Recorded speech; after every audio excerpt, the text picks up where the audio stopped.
है दोस्तों, मैं हूं आपका दोस्त रिव्यू बॉय और आज हम बात करेंगे एक ऐसी सीरीज़ के बारे में जिसका इंतजार काफ़ी लंबे समय से किया जा रहा था। जी हां, मैं बात कर रहा हूं मिर्ज़ापुर सीज़न 3 के बारे में, जो अब अमेज़ॉन प्राइम वीडियो पर रिलीज़ हो चुकी है। ऑडियंस काफ़ी लंबे समय से OTT प्लेटफॉर्म पर जुड़ी हुई है, जिसमें कि हमें पंचायत और कोटा फैक्ट्री से सीरीज़ हमें देखने को मिली है और इसके बाद अब मिर्ज़ापुर 3 आ चुकी है। तो चलिए बात करते हैं इस सीरीज़ के बारे में कि ये सीरीज़ देखने लायक है या नहीं। मैंने इस सीरीज़ को देखने के लिए कम से कम 8 घंटे तो दिए ही हैं और मैंने इस सीरीज़ को ख़त्म भी कर दिया है।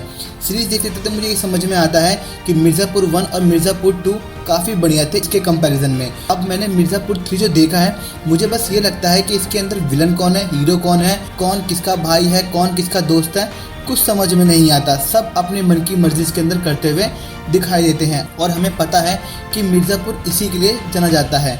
पर एक बात यहाँ पे साफ समझ में आती है कि कोई भी किसी के लिए सगा नहीं होता। जो कोई कुछ कर रहा होता है, इसके पीछे कोई ना कोई राज होता है या फिर वो अपने लालच के लिए कर रहा है। मिर्ज़ापुर 3 के अंदर हमें कुछ डायलॉग सुनने को मिलते हैं, जैसे कि होते हैं, जब तक इंसान मजबूर नहीं होता तब तक इंसान मजबूत नहीं होता। ये है मिर्ज़ापुर सीजन 3 का एक डायलॉग जो आपके दिल को छू लेता है। और आपने गुड्डू भैया का भी डायलॉग तो सुना ही होगा, शुरू मजबूरी में किए थे लेकिन अब मज़ा आ रहा है। शुरू मजबूरी में किए थे लेकिन अब मज़ा आ रहा है। मिर्ज़ापुर शुरू भौकाल के साथ हुआ था और मज़ा आ रहा था, मतलब कि आ रहा था।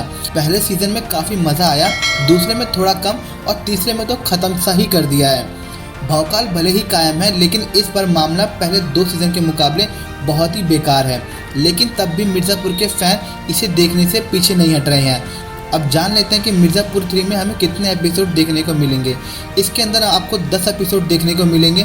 10 एपिसोड के अंदर हर एक की कहानी अलग चल रही है, हर कोई अपने मन की मर्जी कर रहा है। और काफ़ी टाइम से इसकी हाइप बनी हुई थी, वही मुन्ना भैया को लेकर के। लोग कह रहे थे कि मुन्ना भैया इसके अंदर दिखेंगे। जी हाँ, इसके अंदर मुन्ना भैया आपको दिखते हैं। वो भी ऐसे ट्विस्ट पे दिखते हैं कि आप सोचने पर मजबूर हो जाएंगे कि ऐसी भी एंट्री हमें मिर्ज़ापुर में देखने को मिलेगी। जैसे ही सीज़न आप स्टार्ट करेंगे, पहला एपिसोड देखेंगे, डायरेक्ट आपको मुन्ना भैया इसमें आपको दिख जाएंगे और जब आप देखेंगे तो आपके तोते उड़ चुके होंगे। जी हाँ, इसके अंदर आपको मुन्ना भैया जरूर दिखेंगे। तो बात करते हैं कहानी की। मुन्ना भैया इस दुनिया से जा चुके हैं।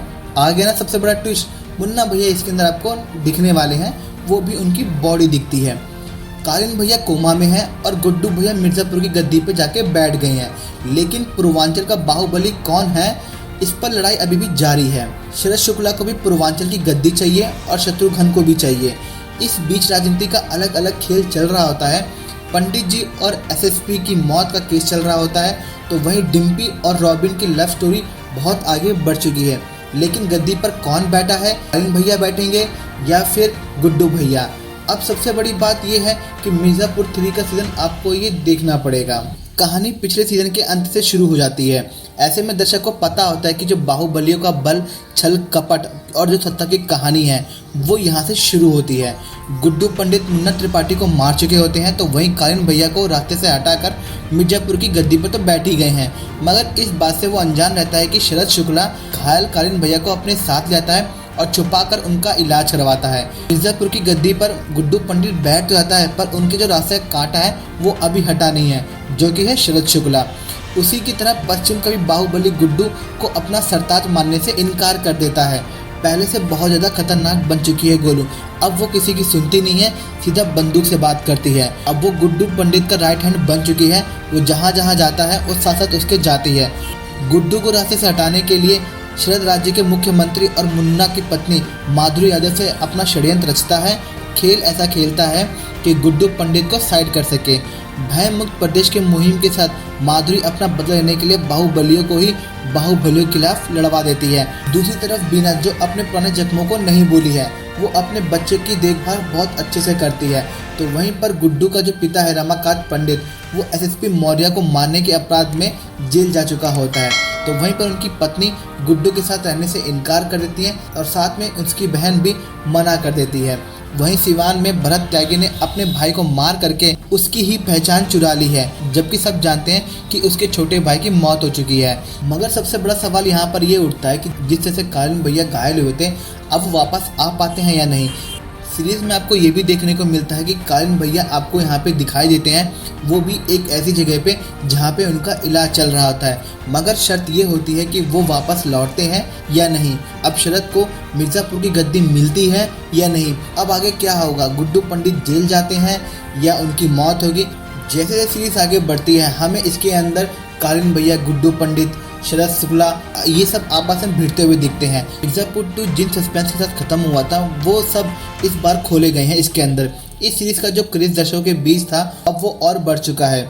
इस बार गुड्डू मजबूर नहीं है, बल्कि उसके हाथ में पावर तो आ ही चुकी है, जिसका इस्तेमाल करके वो बहुत ही दांव पेच खेलने वाला बन चुका है। पिछले सीजन में अखंडा त्रिपाठी यानी कालीन भैया गोली से भूने गए थे, लेकिन वो बचे थे या मर गए थे ये नहीं दिखाया गया है। इस सीज़न की शुरुआत उन्हीं से होती है। गोलू परेशान है कि कालीन भैया की अभी तक डेड बॉडी नहीं मिली है।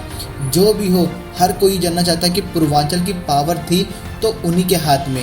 गुड्डू अब वो पावर चाहता था, लेकिन उसके सामने शरद शुक्ला खड़ा है, जिसके पिता रतिशंकर शुक्ला को गुड्डू ने ही भगवान के पास पहुंचाया था।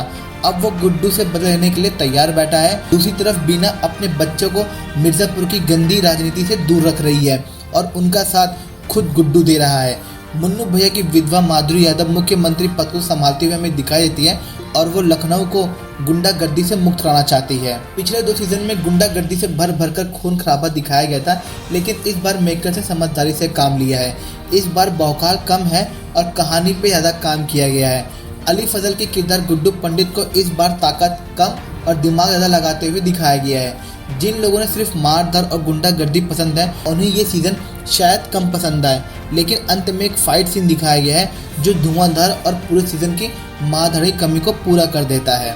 इस सीज़न में औरतों का किरदार काफ़ी दमदार दिखाया गया है, चाहे वो गोलू हो, चाहे वो बीना हो, चाहे वो माधुरी हो, या फिर राधिया या फिर जरीना। इनके किरदारों पर काफ़ी काम किया गया है और इनके डायलॉग को भी काफ़ी दमदार दिखाया गया है। पिछले 2 सीज़न के मुकाबले इस सीज़न की औरतों का ही दबदबा देखने को मिला है। मिर्ज़ापुर सीज़न 3 की सबसे बड़ी खूबी यही थी, इसके अंदर अंडरडॉग्स गुड्डू। मिर्ज़ापुर सीज़न 3 की सबसे बड़ी खूबी यही थी कि इसके जो मिर्ज़ापुर सीज़न 3 की सबसे बड़ी खूबी है गुड्डू और शरद, जो सीरीज़ में एक नयापन तो लाते ही हैं, मगर इसकी रफ्तार पिछले सीज़न से बहुत धीमी चलती है। मिर्ज़ापुर में कई टर्न और ट्विस्ट हमें देखने को मिलते हैं, मगर बीच बीच में वह अपनी पकड़ खो देते हैं। सीरीज़ का ये 10 एपिसोड काफ़ी लंबा लगने लग जाता है। इस बार कालीन भैया को काफ़ी कम स्क्रीन दिया गया है, जिसकी कमी उनके चाहने वालों को जरूर लगती है। वहीं मुन्ना का ना होना ये भी एक बहुत बड़ी बात है।